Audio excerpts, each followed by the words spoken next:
Excellencies, ladies and gentlemen, my dear friends, mabuhay, buongiorno, good morning. Before I begin, please allow me to express my utmost appreciation to the organizers of WTC for the invitation, and I'm deeply honored to be here. And also to congratulate you for such a wonderful and successful event. This fifth session has really given me a lot of inspiration. When you have the three pillars of society together, working together, the government, academia, and private sector, this is the perfect recipe for making positive change. So congratulations on the work that you've done here. My task is to deliver the country statement of the Philippines. I was given a quite long, lengthy message, so I had to take 10 pages out already, and still long, but please bear with me. I'm going to try to make it as quick and brief as possible so that I can be able to share also at least 2 points, 2 reflections in the last 3 days, and also 2 proposals to the group. Allow me now to express our country statement. The Philippines stands before this distinguished assembly at a decisive moment in human history, not merely a moment of technological transition, but a moment of civilization consequence. The choices we make today regarding artificial intelligence, how we govern it, who benefits from it, and who is shielded from its risks, will shape the trajectory of our societies for generations to come. For a nation of over 115 million people, young, dynamic, digitally engaged, and endowed with both talent and aspiration, the governance of AI is not an abstract policy concern. It is a matter of national destiny. The Philippines comes to this forum not as a passive observer of transformation unfolding elsewhere, but as a deliberate and purposeful architect of its own AI future. We come with a clearly articulated national vision, a presidential mandate, a comprehensive governance framework, and an unwavering commitment to ensuring that the benefits of artificial intelligence reach every Filipino, not only those in our cities, but those across our islands, our mountains, and our seas.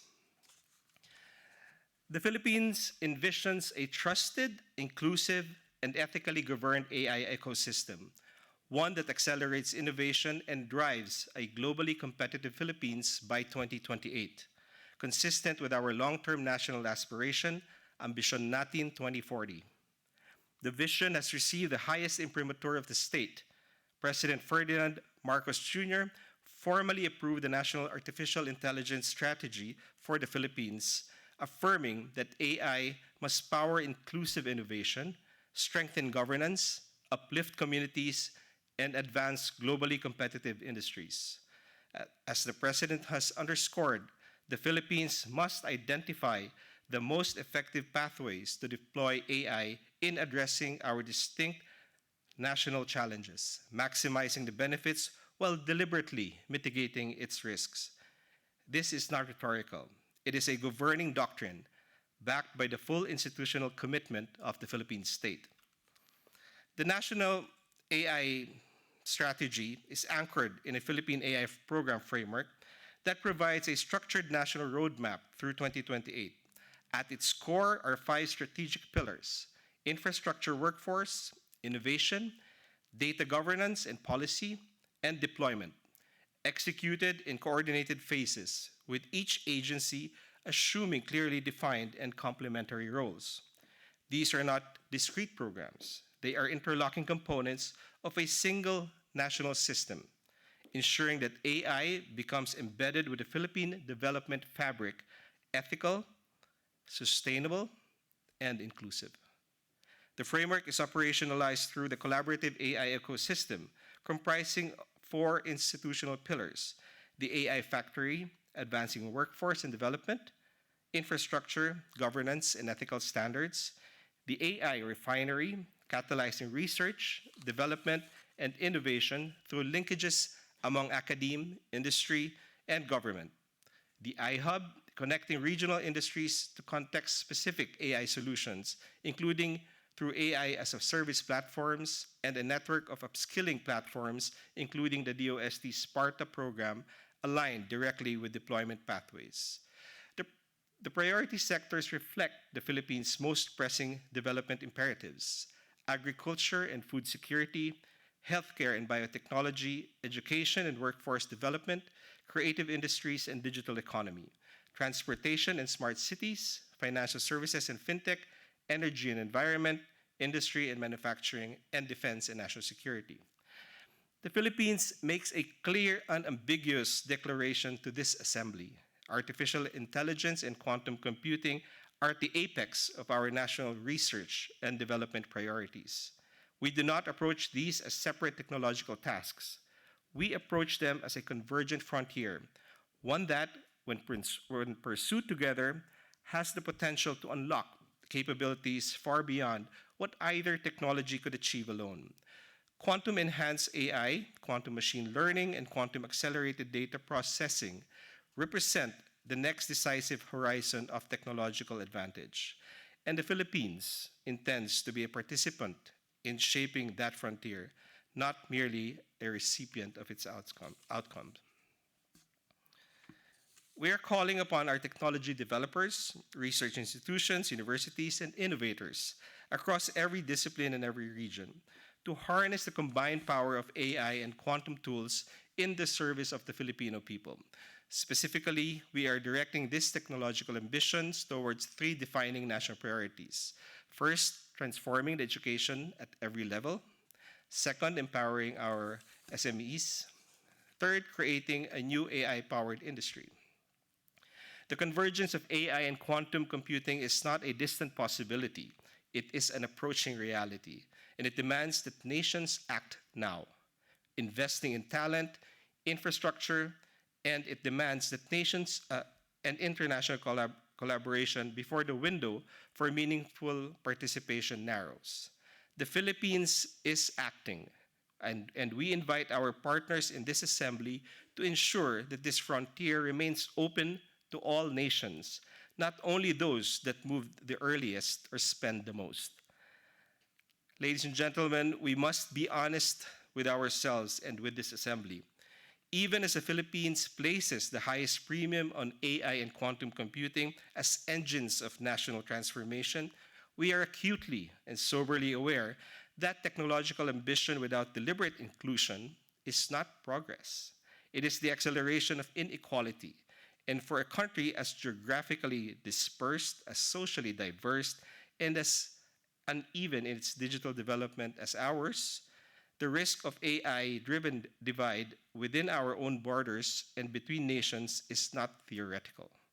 It is present, it is measurable, and it demands our most serious attention. The Philippines currently faces a connectivity infrastructure gap that disproportionately affects rural communities, island provinces, geographical isolated and disadvantaged areas, and the urban poor. Fixed broadband penetration remains below regional peers. Electricity access, though expanding, is still incomplete in remote areas. Device ownership, digital literacy, and meaningful internet access are unevenly distributed across income groups, age cohorts, and geographic regions. These are not peripheral concerns. They are the ground conditions on which any AI strategy will either flourish equitably or founder inequitably. We therefore affirm, without reservation, that the Philippines holds itself to a standard of inclusive AI development, one that treats the reduction of the digital divide not as a secondary aspiration, but as a primary obligation of governance. The digital divide, the global digital divide, as a shared responsibility. The Philippines also speaks with the voice of the global South. We are mindful that the patterns of digital exclusion that manifest within our borders are replicated, often in more severe form, across the developing world. The risk is real that AI consolidates advantage among already advanced economies, concentrates the ownership of critical AI infrastructure in the hands of a small number of technology corporations, and renders developing nations permanently dependent on externally governed AI systems that do not reflect their values, languages, or priorities. This assembly has a responsibility to prevent that outcome. The Philippines calls for binding commitments to technology transfer, open AI research, shared compute resources, and capacity building programs that empower developing nations to participate as producers, not merely consumers, in the global AI economy. We say this with full awareness of our own position. The Philippines is both an aspiring AI innovator and a developing nation navigating the same structural inequities we ask this assembly to address. We do not speak from the comfort of solved problems. We speak from the urgency of unfinished work and from the conviction that the international community must hold itself to the same standard of inclusion that we hold ourselves. Technological progress that widens the gap between the connected and unconnected, between the AI illiterate and digitally excluded, between nations that govern AI and nations that are governed by it, is not progress. It is a new form of inequality wearing the clothes of innovation. The Philippines refuses to accept that outcome for our people, and we call on this assembly to refuse it also for the world. The Philippines has anchored its strategy and governance framework in a robust set of Philippine ethical principles for AI, drawing from the UNESCO recommendation on the ethics of AI, the OECD AI principles, and the ASEAN Guide on AI governance and ethics. These principles are not ornamental. They constitute the operational DNA of our framework. Human centricity, fairness and equity, transparency and explainability, privacy and data governance, security and safety, accountability and integrity, robustness and reliability, inclusive growth, and multi-stakeholder governance. The Philippines comes not only with a national framework, but with a clear conviction. No nation can govern AI in isolation, and no nation, however advanced, can afford to leave others behind in the governance of technologies this consequential. We call on for the primacy of human rights in AI governance, not as a constraint on innovation, but as its moral foundation. We call for meaningful technology transfer and capacity sharing, including in AI and quantum computing, so that developing nations are not merely users of externally governed systems, but co-authors of the global AI order. We call for inclusive multilateralism, where the voices of developing countries are not peripheral, but central. We call for interoperable global frameworks, aligned in principle, adaptable in application. We call specifically for international cooperation on quantum-safe standards and AI safety frameworks that extend to all nations, not only those with the most resources. We call for binding multilateral commitments to bridge the digital divide, including shared compute resources, open AI research initiatives, and structured capacity building programs for developing nations. Because an international AI governance regime that protects the rights of its citizens in wealthy countries while leaving the rest of the world to navigate AI's risk without support is not global governance framework. It is a framework for the few. And we call for urgent collective action on AI safety, recognizing both immediate and systemic risks, and engaging constructively in global processes initiated in Bletchley, Seoul, and beyond. In conclusion, the Philippines is a nation of storytellers and seafarers, a people shaped by movement, exchange, and shared endeavor. We believe that artificial intelligence and quantum computing, governed wisely, ethically, and collectively, can become the most consequential public goods of our generation. Tools that heal and teach, that connect and empower, that uplift the farmer, the student, the entrepreneur, and the worker. Tools that serve not the privileged few, but the aspiring many. But we also know this. Those tools will only fulfill the promise if we are as deliberate about who is included as we are ambitious about what is possible. Every Filipino who remains disconnected from the digital economy, every community without broadband, every worker without digital literacy, every child whose school lacks the tools to participate in the AI age, each one represents not only a personal loss, but a failure of governance.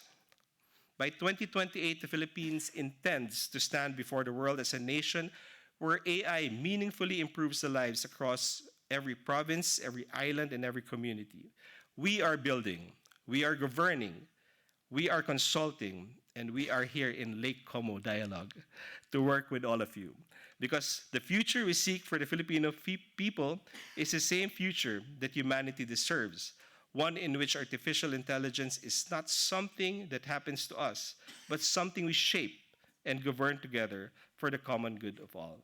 Thank you, and mabuhay. That was his speech. I'll give another two very important points of reflection in the last 3 days, if that's okay. That's okay. My first reflection in the last 3 days is I would want to introduce to each and every one of you ASEAN, or the Association of Southeast Asian Nations, which the Philippines currently chairs. So please look into the ASEAN. I've not heard about ASEAN except for today with our colleague from Croatia in the last 3 days. But this is something to look into. ASEAN is the fifth largest economy.